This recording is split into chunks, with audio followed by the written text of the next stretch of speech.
পার্থক্য ছিল একজন আল্লাহ পাকের হুকুম অমান্য করার পরে নত স্বীকার হয়েছিলেন, ক্ষমা চেয়েছিলেন, মাফি চেয়েছিলেন, আর একজন আল্লাহ পাকের দরবারে নত হয়নি, ক্ষমা চাইনি, মাফি চাইনি। কে সে? ইবলিস নত হয়েছিল। ইবলিসের ঠিকানা কোথায়? সারা জীবন ও জাহান্নাম থেকে মুক্তি।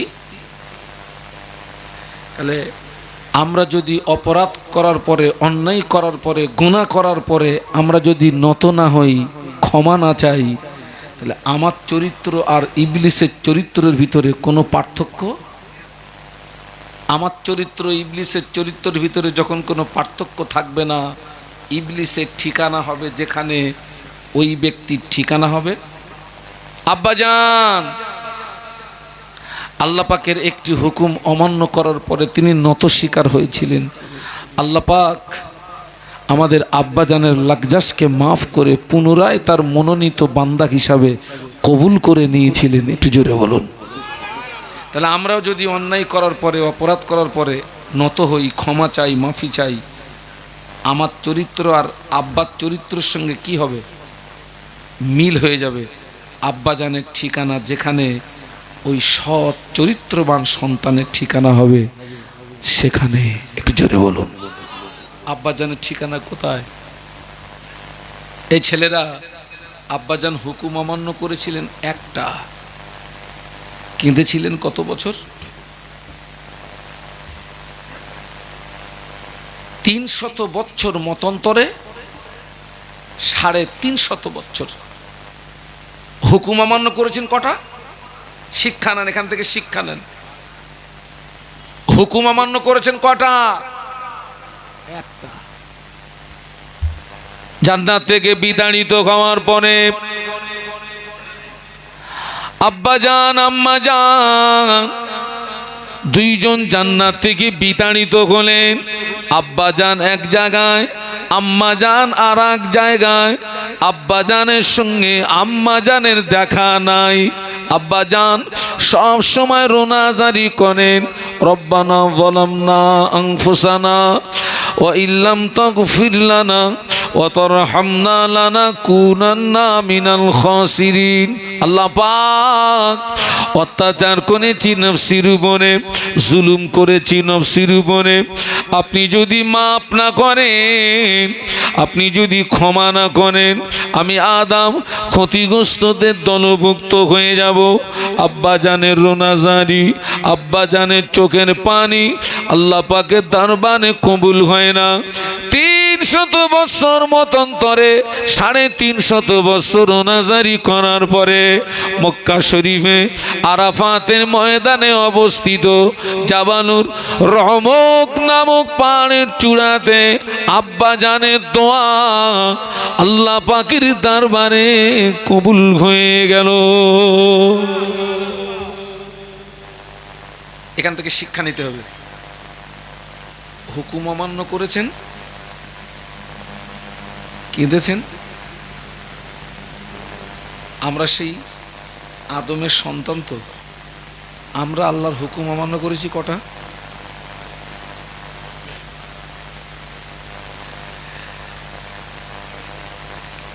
কেঁদেছি কটা দিন?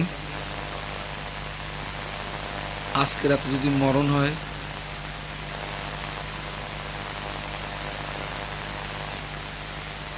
GPS signal lost. বাবা আগামীকাল সকালটা জীবিত অবস্থায় সকাল হবে গ্যারান্টি আছে? এখন আপনি মনে করুন, আজ যদি আমার ইন্তেকাল হয়ে যায়,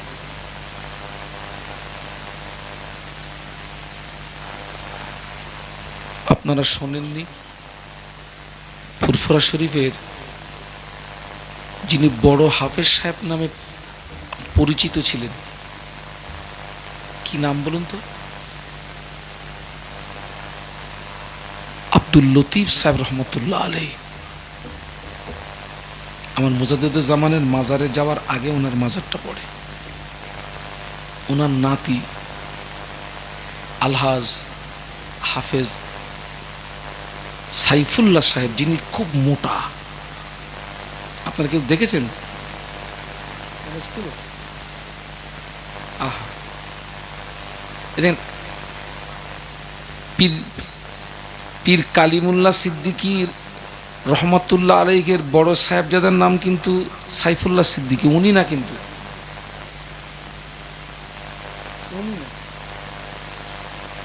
হাফেজ আব্দুল লতিফ সাহেব রহমতুল্লাহ আলাইহির নাতি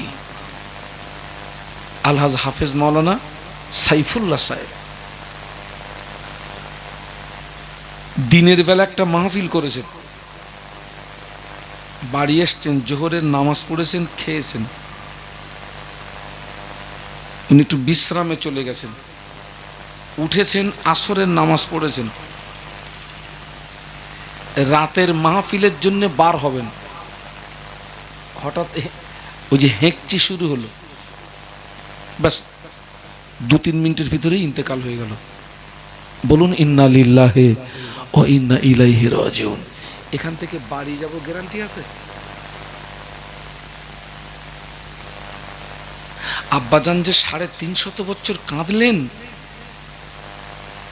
হুকুম অমান্য করেছেন একটা। আমরা তো আমাদের অন্যায় অপরাধ তো আসমান সম হয়ে গেছে। কটা দিন কেঁদেছেন, চোখের পানি ফেলেছেন। আল্লাহর কোরআন বলছে ফালইয়াদহাকু কলিলাম ওয়ালিয়াবকু কাসীরা, বান্দা হাসো কম। বলুন, যত বেশি হাসবেন দিল মরে যাবে, বেশি হাসলে দিল মরে যাবে, অন্তর মরে যাবে, আল্লাহর ভয় থাকবে না, জাহান্নামের ভয় থাকবে না, আযাবের ভয় থাকবে না, কবরের ভয় থাকবে না, হাসরের ভয় থাকবে না, মিজানের ভয় থাকবে না, সিরাতের ভয় থাকবে না।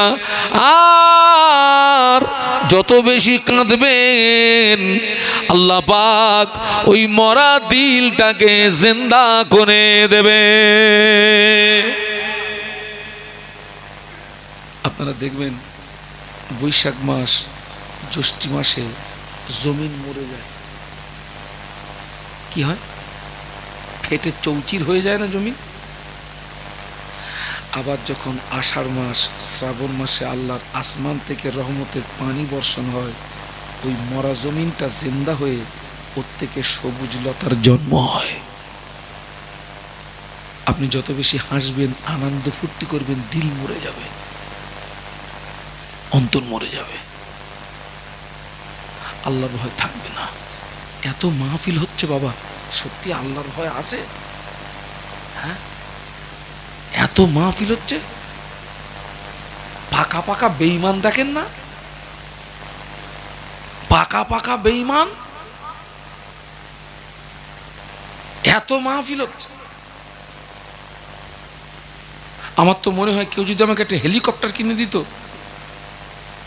এই 4 চাকায় আমি 2টোর বেশি আর মাহফিল করতে পারছি না, টাইম মেনটেনেন্স করা যাচ্ছে না। একটা যদি কেউ কি বলে হেলিকপ্টার কিনে দিলে আরো মনে হয় 2টো করে মাহফিল নিতে পারতাম, এত মাহফিল।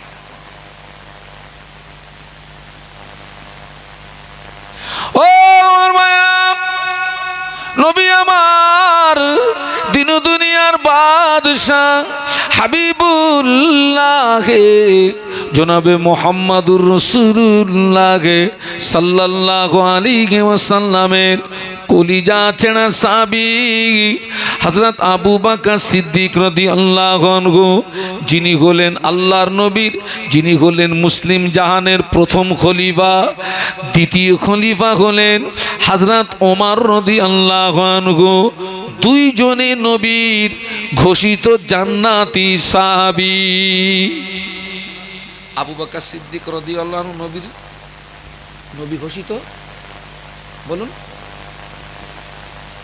নবী ঘোষিত জান্নাতি সাহাবী। আবার ওমর রাদিয়াল্লাহু আনহু নবী ঘোষিত।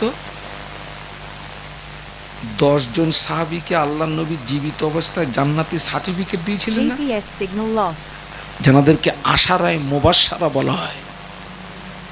সবাই মিলে বলুন কি বলা হয়? আশারায়ে মুবাশশারা।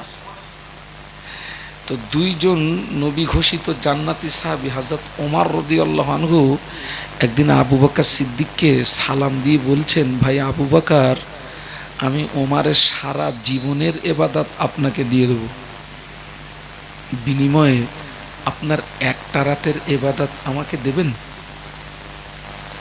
আপনাদের ঘুম লাগেনি তো? কথাটা কে কাকে বললেন?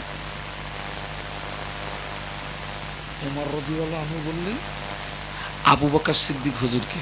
ও ভাই আবু বকর, আমি ওমরের সারা জীবনের আমল আপনাকে দিয়ে দেব, বিনিময়ে আপনার একটা রাতের ইবাদত আমাকে দেবেন? আবু বকর সিদ্দিক রাদিয়াল্লাহু আনহু বলছেন, আমি পারবো না। কেন জানেন? আল্লাহ নবী বলেছিলেন, ও আমার সাহাবীরা, আমি আমার সব সাহাবীদের ঋণ আমি রাসূলুল্লাহ পরিশোধ করে দিয়েছি। আবু বকরের ঋণ আমি রাসূলুল্লাহ পরিশোধ করতে পারলাম না। আবু বকরের ঋণ পরিশোধের দায়িত্ব আমার পক্ষ থেকে স্বয়ং আল্লাহ নিয়েছেন। আর যদি বোঝেন তবে মজা লাগবে। আচ্ছা, যে ব্যক্তির ঋণ পরিশোধের দায়িত্ব নবীর পক্ষ থেকে আল্লাহ নিয়েছেন, ওই মানুষটার কি আখিরাত সম্পর্কে আর কোনো চিন্তা ভাবনা বা টেনশন থাকার দরকার আছে?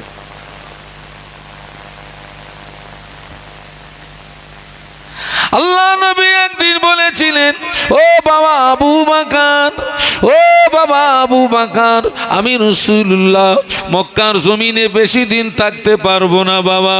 মক্কার বেঈমান বেদিন কুফারে কোনায়েদে জুলুমে অত্যাচারে আমি রাসূলুল্লাহ মক্কা ছেড়ে দিয়ে মদিনাতে চলে যাব।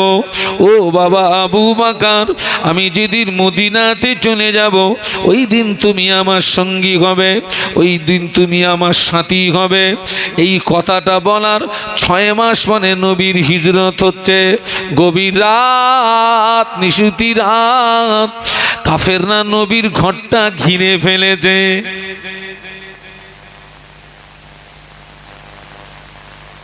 আল্লাহ নবী বার হলেই, বলুন বলুন, আল্লাহ নবী বার হলে কাফেররা কি করবে?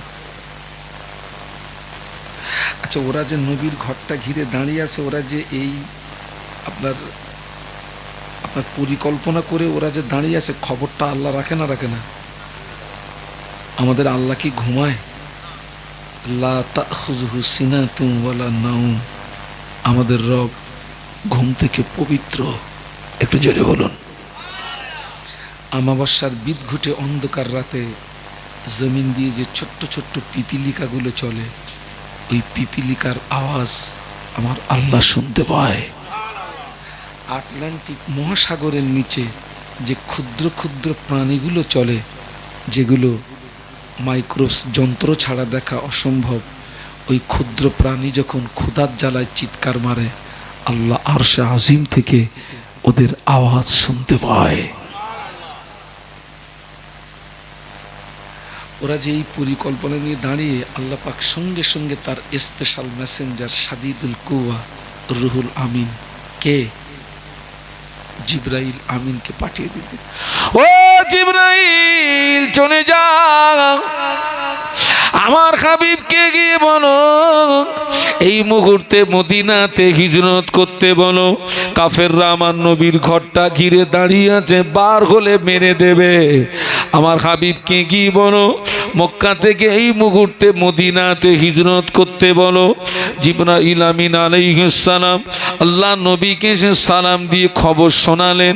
আল্লাহ নবী কেঁদে ফেললেন, ও ভাই জিবরাইল, ওরা আমাকে মেরে দেবে। আল্লাহ পাক আমাকে আদেশ করেছেন মদিনাতে হিজরত করার জন্য, কিন্তু আমি যাব কি করে? ওরা যে আমার ঘরটা ঘিরে দাঁড়িয়ে আছে, বার হলে ধরে ফেলবে, মেরে দেবে।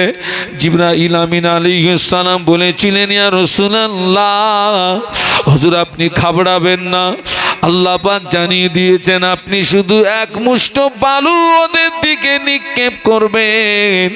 ওই বালুটা লাগাতে হবে কোথায়? দায়িত্বটা স্বয়ং আল্লাহ নিয়েছে।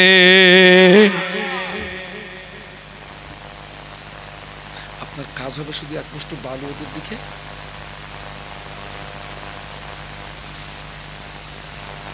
আল্লাহ নবী এক মুষ্ট বালু কাফেরদের দিকে নিক্ষেপ করে গভীর নিশুতিরা সোজা আবু বকর সিদ্দিক রাদিয়াল্লাহু আনহু ঘরের দরজায় গিয়েছেন। এই যে নবী হিজরত করবেন কথাটা বলেছেন কমাস আগে, 6 মাস পরে যাচ্ছে। GPS signal lost. ঘরের দরজায় গিয়ে জোরে আওয়াজ দিতে পারেন না, আস্তে করে একবার বলেছেন আবু বকর। বলার সঙ্গে সঙ্গে ঘরের দরজা কম্পিউটারের মতো খুলে গিয়েছে। আল্লাহ নবীর হাতটাকে ধরে ভিতরে টেনে নিয়ে দরজা বন্ধ করে দিলেন। আল্লাহ নবী দেখেন আবু বকর সিদ্দিক রাদিয়াল্লাহু আনহু ব্যাগেস মাথায় নিয়ে তৈরি হয়ে দাঁড়িয়ে রয়েছে। ও বাবা আবু বকর, আমি রাসূলুল্লাহ আজকে আসবো, তুমি কি করে জানতে পারলে বাবা? তৈরি হয়ে দাঁড়িয়ে রয়েছো। আবু বকর সিদ্দিক রাদিয়াল্লাহু আনহু আল্লাহ নবীর নূরের বদনের দিকে চেয়ে বলেছিলেন, ইয়া রাসূলুল্লাহ, হুজুর আপনি 6 মাস আগে একদিন আমায় বলেছিলেন, ও বাবা আবু বকর, ও বাবা আবু বকর, আমি রাসূলুল্লাহ যেদিন মদিনাতে যাব ওই দিন তুমি আমার সঙ্গী হবে, সাথী হবে। ইয়া রাসূলুল্লাহ, ওই দিন থেকে আমি বড় পেরেশানিতে ছিলাম, আমি বড় টেনশনে ছিলাম। হুজুর আপনি কখন আসবেন? আমি আবু বকর যদি ঘুমিয়ে যাই, আপনি রাসূলুল্লাহ ঘরের দরজায় দাঁড়িয়ে দাঁড়িয়ে আবু বকর, আবু বকর, আবু বকর বলে যদি ডাকেন, আপনার সঙ্গে বেয়াদবি হয়ে যাবে, আল্লাহ পাক নারাজ হয়ে যাবে। এই কথা মনে করে আমি আবু বকর আপনার ইন্তেজারে 6 মাস ঘরের দরজায় দাঁড়িয়ে দাঁড়িয়ে রাত কাটিয়ে দিয়েছি। 6 মাস ঘুমোইনি। কমাস কার জন্য? আল্লাহ নবীর জন্য যে লোকটা 6 মাস ঘুমাননি, বিনিময়ে ওটা ইবাদতে শামিল হবে না, হবে না? আল্লাহ নবী বলেছিলেন, ও আমার সাহাবীরা, তাম পৃথিবীর জমিনে আমার যত উম্মতি সকলের ঈমান যদি এক পাল্লায় রাখা হয়, আমার আবু বকরের ঈমান যদি অপর পাল্লায় রাখা হয়, আমি আল্লাহ নবী বলছি আমার আবু বকরের ঈমানের পাল্লাটা ভারী হয়ে যাবে। ও আমার সাহাবীরা, তাম পৃথিবীর জমিনে আমার যত উম্মতি ওদের সারা জীবনের আমল যদি এক পাল্লায় রাখা হয়, আমার আবু বকরের এক রাতের আমল যদি অপর পাল্লায় রাখা হয়, আমি আল্লাহ নবী বলছি আমার আবু বকরের এক রাতের আমলের পাল্লাটা ভারী হয়ে যাবে। সেই মানুষটা গভীর রাতে কাঁদতেন।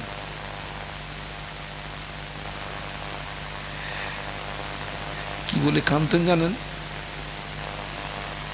ও রব্বুল আলামিন, আল্লাহ পাক, আমি আবু বকরকে মানুষ না বানিয়ে, আমি আবু বকরকে ইনসান না বানিয়ে, আমাকে যদি বন জঙ্গলের ঘাস করে পাঠাতে, বনের পশুরা আমাকে খেয়ে ফেলতো, বনের পশুরা আমাকে ভক্ষণ করে ফেলতো, মরণের পরে আবু বকরকে হিসাব দিতে হতো না।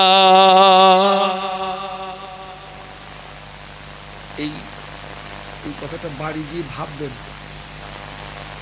মাথা দিয়ে, কিসে মাথা দিয়ে? ঘুমের ট্যাবলেট খেয়ে ঘুম আসবে না। নবী ঘোষিত জান্নাতি সাহাবী কাঁদতেছেন আখিরাতের ভয়ে। আমার কথা বুঝতে পারছেন না? পারছেন না? ঘুমের ট্যাবলেট খেয়েও ঘুম আসবে না।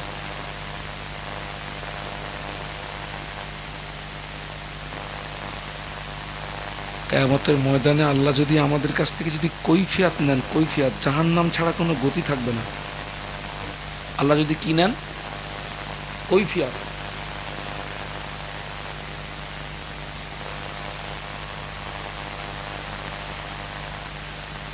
আল্লাহ নবী এই দোয়াটা খুব বেশি বেশি করতেন। আল্লাহুম্মা, বলুন, আল্লাহুম্মা হাসিবনি হিসাবান ইয়াসীরা, আল্লাহুম্মা হাসিবনি হিসাবান ইয়াসীরা। বাংলা মানে হলো, আল্লাহ কিয়ামতের ময়দানে তুমি আমার হিসাবটাকে সহজ করে দিও। বলুন আমি। এই ছেলেরা, কিয়ামতের ময়দানে যদি আল্লাহ পাক হিসাব সহজ করে দেন, আল্লাহ পাক যদি হিসাব সহজ করে দেন, তবেই জান্নাত পাওয়ার। আগেই বলছে, আল্লাহ যদি মনে করে যে এর কাছ থেকে আমি কৈফিয়ত নেব, একটা কদম তোলা যাবে না। সহজ হিসাব কিরকম জানেন?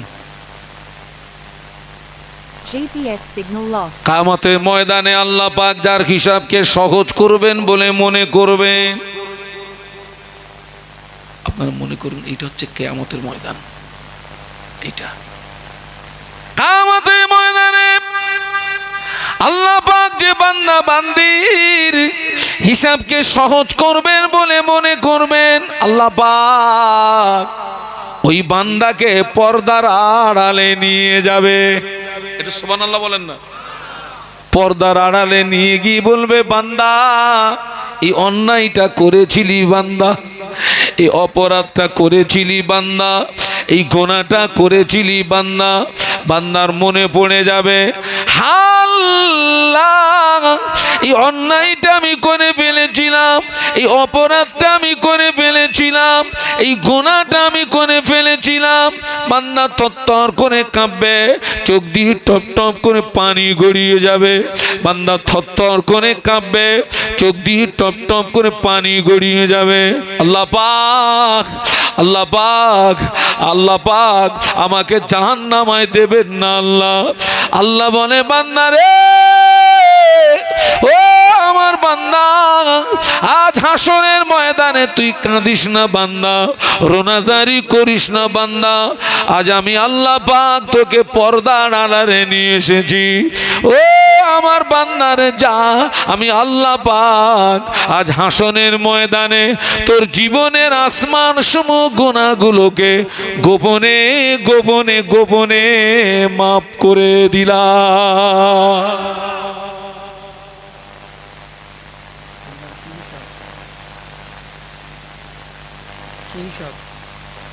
সহজ হিসাব।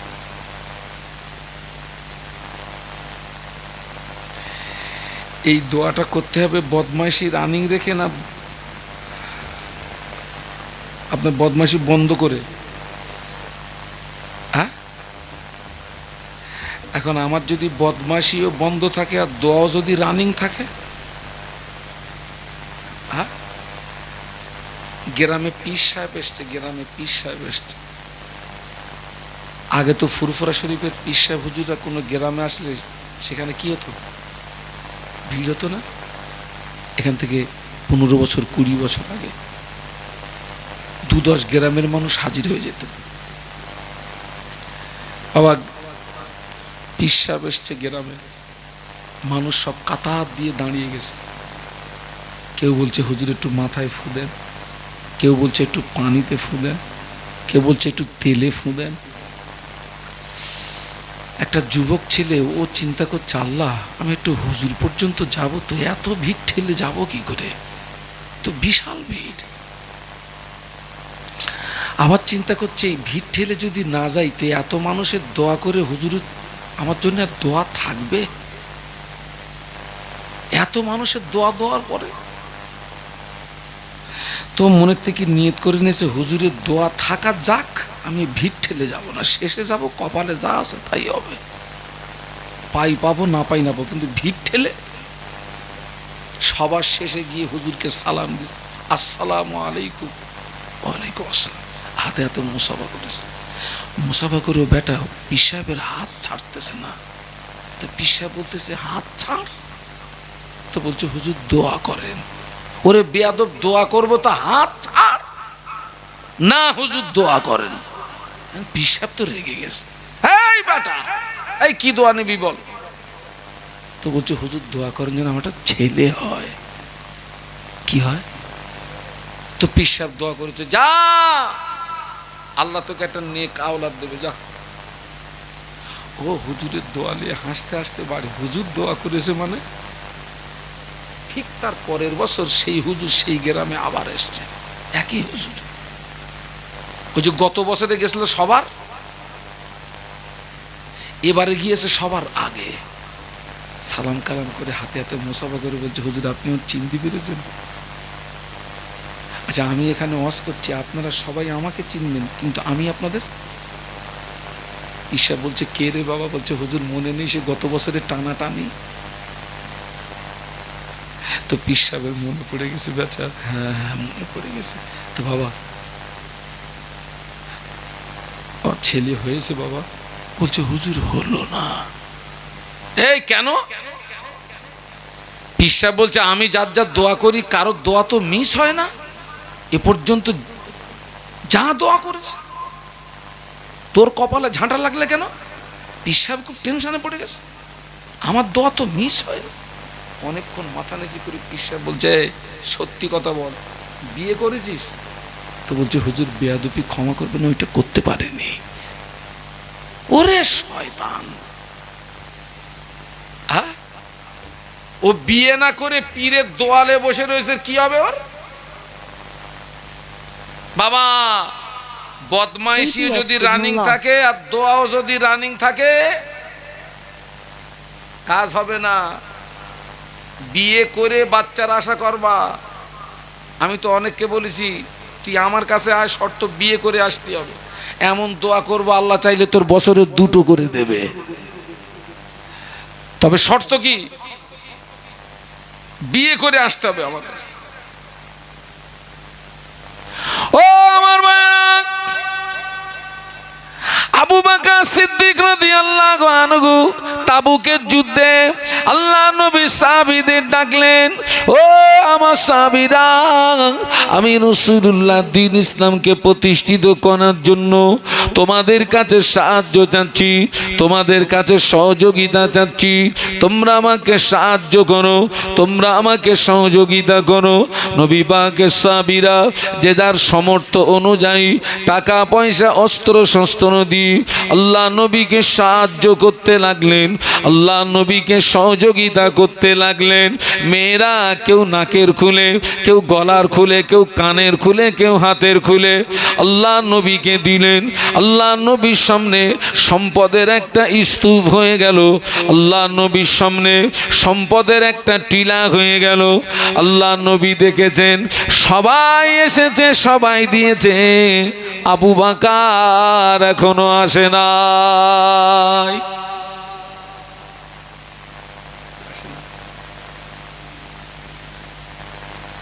আল্লাহ নবী বললেন, আবু বকর কোথায়? আবু বকর হুজুর একটুখানি দূরে একটা পিলিয়ারের গোড়ায় নিজের শরীরটাকে সংকুচিত করে দাঁড়িয়েছিলেন। লাব্বাইক ইয়া রাসূলুল্লাহ, হুজুর আমি হাজির আছি।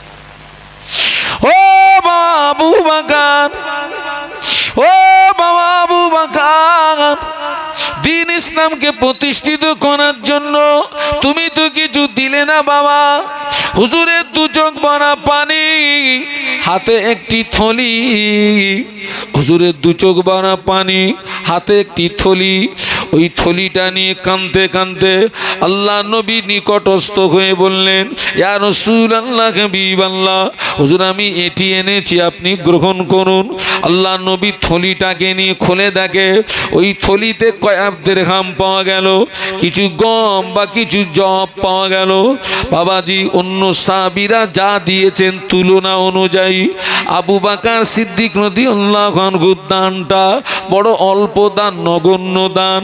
অথচ আল্লাহ নবী বলেছিলেন, ও আমার সাহাবীরা, আজকের দিনে তোমরা সকলে মিলে আমাকে যা দিয়েছ, সকলার চেয়ে আবু বকরের দানটা আল্লাহ পাকের দরবারে বেশি পছন্দনীয় হয়ে গিয়েছে। তোমরা সবাই মিলে আমাকে যা দিয়েছ, অথচ সবচেয়ে কম দিয়েছেন কে? জানারা অনেক বেশি বেশি দিয়েছেন, তাদের মনে প্রশ্ন জাগবে না জাগবে না? আল্লাহ আমরা এত এত দিলাম। আল্লাহ নবী ওই সাহাবীদের ডাকলেন, ও বাবা ওমর, বাবা আলী, বাবা উসমান, বাবা আব্দুর রহমান ইবনে আউফ, তোমরা আমাকে কতটা দিয়েছো, বাড়িতে কতটা রেখে এসছো? ইয়া রাসূলুল্লাহ, হাবিবাল্লাহ, আপনাকে অর্ধেকটা দিয়েছি, বিবি বাল বাচ্চার জন্য অর্ধেকটা বাড়িতে রেখে এসেছি। আল্লাহ নবী আবু বকরকে ডাকলেন, ও আবু বকর, তুমি আমাকে কতটা দিয়েছো, বাড়িতে কতটা রেখে এসছো? হুজুর কেঁদে উঠে বলেছিলেন, ইয়া রাসূলুল্লাহ, হাবিবাল্লাহ, আমার বাড়িতে সম্পদ হিসাবে যা কিছু ছিল আপনার কদমে বিলিয়ে দিয়েছি। বাড়িতে আমার আল্লাহ আল্লাহর রাসূলকে রেখে এসেছি। একটু জোরে বলুন না সুবহানাল্লাহ। সেই মানুষটা কাঁদতেছে।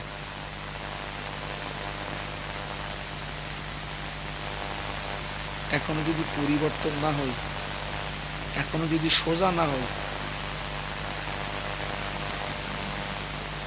আবার নাজাত পাওয়া যাবে তো? সোজা যদি হতে হয় তো জ্যান্ত অবস্থায় সোজা হই, মরার পরে এমনিও সোজা, পুরো কাট কাট হয়ে গেছে। সোজা যদি হতে হয় জীবিত অবস্থা সোজা হতে হবে। আজকে দেখেন সমাজ, দেখেন আপনাদের একটু পাশেই মসজিদ, পাশেই মসজিদ,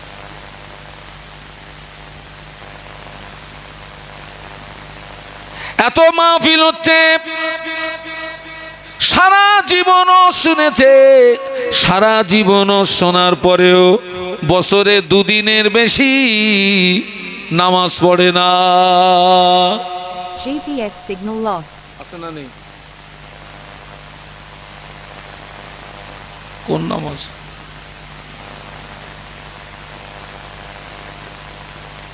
সারা জীবনও শোনার পরেও বছরে দুদিনের বেশি নামাজ পড়ে না। শুধু দুটো ঈদের নামাজ পড়ে, জুমার নামাজ পড়ে না, 5 ওয়াক্ত নামাজ পড়ে না, দাঁড়িয়ে দাঁড়িয়ে পেশাব করে, পেশাব করে পানি নেয় না। এ যদি মারা যায় কবর ছাড়বে নাকি? মেয়েদের ঈদের নামাজ নাই, মেয়েদের জুমার নামাজ নাই, মেয়েদের ঈদের নামাজ নাই, মেয়েদের জুমার নামাজ নাই। সমাজে অনেক নারী আছে সারা বছরে আল্লাহর জমিনে একটা সেজদা দেয় না। অনেক মহিলারা পেশাব করে পানি নেয় না। ওরা যদি বিনা তওবায় মারা যায় আল্লাহর জাহান্নামের আগুন তোদের ছাড়বে না।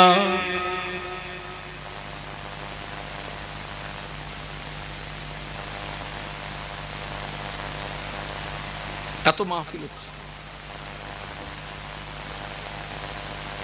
এত মাহফিল হচ্ছে।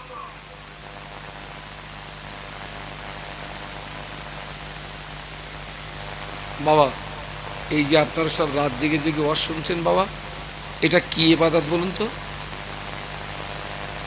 বলুন। এটা হচ্ছে নফল ইবাদত। আর 5 ওয়াক্ত নামাজটা কি বলুন তো? আচ্ছা, কেউ মাগরিবের নামাজ পড়লো না, এশার নামাজ পড়লো না, ফজরের নামাজ পড়লো না, কিন্তু লোকটা সন্ধ্যার থেকে ফজরের আগ পর্যন্ত ওয়াজ শুনেছে। লাভ হলো না লস হলো? হ্যাঁ,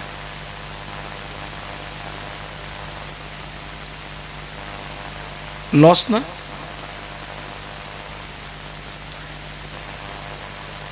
অবশ্যই হলো।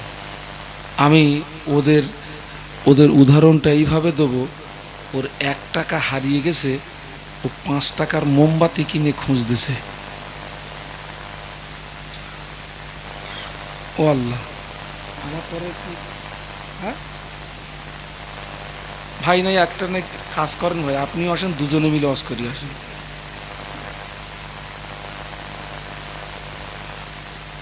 দরুদ শরীফ আল্লাহুম্মা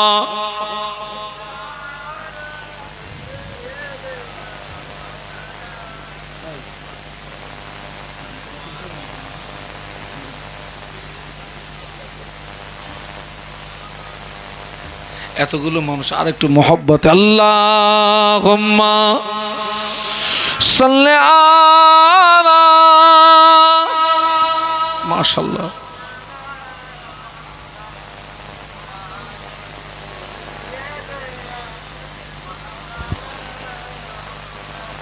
इन हवाओं से कह दो ना इधर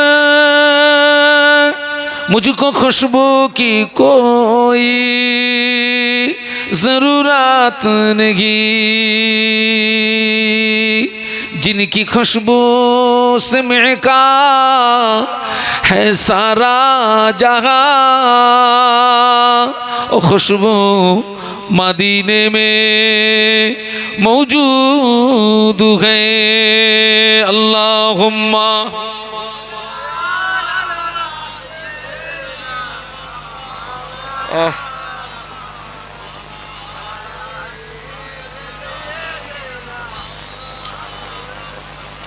আমার ছেলেরা, জওয়ানেরা, যুবকেরা, বাবা আবার বলছি, এই জায়গাটা পরিবর্তন হওয়ার জায়গা, সংশোধন হওয়ার জায়গা।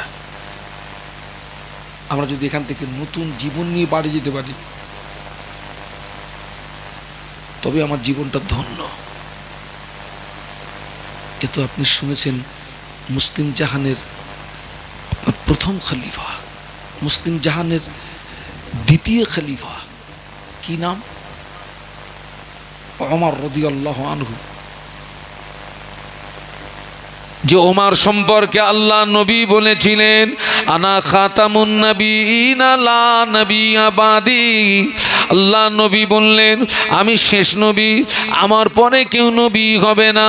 ওয়ালাউ কানা বাদ নবিয়ান লাকানা ওমরু নবিয়ান। আল্লাহ নবী বললেন, আমার পরে যদি কেউ নবী হতো, আমি আল্লাহ নবী বলছি, ওমর নবী হতো। সুবহানাল্লাহ বলুন। এই হাদিসের দ্বারাতে কি বোঝাচ্ছে? ওমর হুজুরের পাওয়ার কম না বেশি? নিশ্চয়ই তানার ভিতরে নবী হওয়ার যোগ্যতা ছিল, কিন্তু নবী সিলসিলা খতম, নবিয়া। GPS signal lost. আল্লাহ নবী বললেন, আমি শেষ নবী, আমার পরে কোনো নবী হবে না, তবে যদি যদি যদি কেউ নবী হতো, ওমর হতো, মুসলিম জাহানের দ্বিতীয় খলিফা। হুজুর খলিফার গদিতে থাকাকালীন সারা রাত ঘুমাতেন না, মদিনার অলিতে গলিতে ঘেঁটে ঘেঁটে রাত কাটিয়ে দিতেন। বলুন না সুবহানাল্লাহ।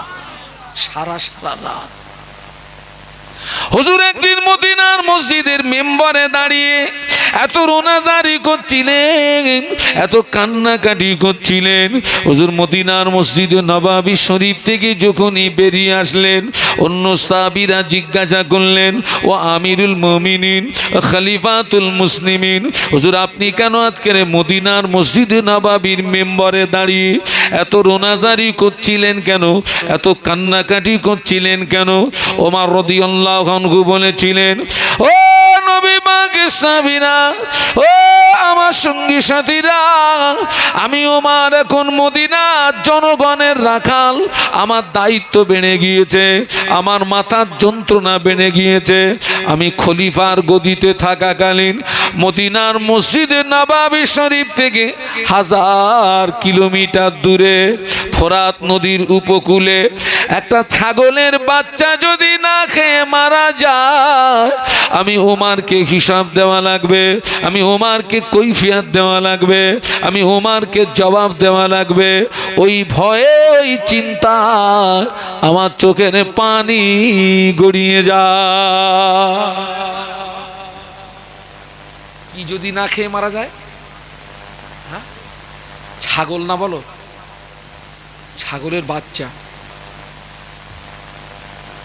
এই জায়গাটা কিন্তু বুঝতে হবে। উনি বলেছেন আমার খলিফার গদিতে থাকাকালীন মদিনার মসজিদে নববী 1000 কিলো ফোরাত নদীর উপকূলে একটা ছাগলের বাচ্চা যদি না খেয়ে মরে যায়, ছাগল না,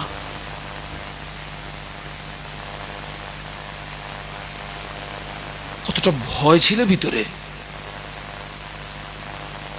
অথচ আল্লাহ নবী বলছেন আমার পরে যদি কেউ নবী হতো, হুজুর আমার খলিফার গদিতে থাকাকালীন সারা রাত ঘুমাতেন না, মদিনার অলিতে গলিতে অলিতে গলিতে অলিতে গলিতে হেঁটে হেঁটে রাত কাটিয়ে দিতেন। একদিনের দেখতে পাওয়া যায় হুজুর মদিনার রাস্তা দিয়ে হেঁটে যাচ্ছেন, কিছুটা দূর থেকে দুটো বাচ্চার কান্নার আওয়াজ হুজুরের কানে ভেসে আসে। হুজুরের মনে কৌতূহল বেড়ে গেল, কেন দুটো বাচ্চা কাঁদে, কেন দুটো বাচ্চা রোনাজারি করে। গুটি গুটি আগিয়ে গিয়ে দেখেন রাস্তার পাশে একটি ভাঙাচোরা বাড়ি, ওই বাড়ির ভিতর থেকে কান্নার আওয়াজ শুনতে পাওয়া যায়। রাস্তার পাশের ভাঙাচোরা বাড়ি, বাড়ির ভিতর থেকে কান্নার আওয়াজ আসছে। হুজুর থমকে দাঁড়িয়ে গেলেন। আমিরুল মুমিনিন খলিফাতুল মুসলিমিন হুজুর দেখতে পেলেন ঘরের ভিতরে দুটো বাচ্চা আল্লাহর জমিনে শুয়ে পড়ে লুটুপুটি লুটুপুটি লুটুপুটি লুটুপুটি লুটুপুটি লুটুপুটি লুটুপুটি খায়। চোখ দিয়ে দাদ্দার দাদ্দার দাদ্দার দাদ্দার করে পানি গড়িয়ে যায়। দুটো বাচ্চা ঘরের ভিতরে আল্লাহর জমিনে শুয়ে পড়ে লুটুপুটি লুটুপুটি লুটুপুটি লুটুপুটি লুটুপুটি খায়। চোখ দিয়ে দাদ্দার দাদ্দার দাদ্দার করে পানি গড়িয়ে যায়। আর একজন মহিলা উনানের উপরে হাঁড়ি চাপিয়ে দিয়ে নিচে দিয়ে জাল দিচ্ছে আর আওয়াজ দিচ্ছে, বাবা সবর করো সবর করো সবর করো, রান্না করছি, রান্না হয়ে গেলে খেতে দেব, বাবা সবর করো সবর করো সবর করো। আমিরুল মুমিনিন খলিফাতুল মুসলিমিন এই দৃশ্যটা দেখে আওয়াজ দিলেন, ও মদিনার রমণী, বাচ্চা দুটো কেন কাঁদে? কান্নার কারণটা আমাকে বলেন না। মদিনার রমণী বলেছিলেন, ও আমিরুল মুমিনিন ও খলিফাতুল মুসলিমিন, আজ কয়েকদিন অতিবাহিত হলো আমার স্বামীর ইন্তেকাল হয়ে গিয়েছে, বাচ্চাদের বড় ভুখা পেয়েছে, বাচ্চাদের বড় ক্ষুধা পেয়েছে, আমি মা হয়ে ওদের মুখে একটু আহার তুলে দেবো এমন কিছু আমার কাছে নাই। আমি বাচ্চাদের চোখের পানি সহ্য করতে না পেরে উনানে একটা হাঁড়ি চাপি, ওই হাঁড়িতে কিছু পাথর আর পানি দিই, আমি নিচে দিয়ে জাল দিচ্ছি, পানির ফোঁটা আওয়াজে বাচ্চাদের সান্ত্বনা দিয়ে রেখেছি, বাবা সবর করো সবর করো সবর করো সবর করো, রান্না করছি, রান্না হয়ে গেলে খেতে দেব। আমিরুল মুমিনিন খলিফাতুল মুসলিমিন বলেছিলেন, ও মদিনার রমণী।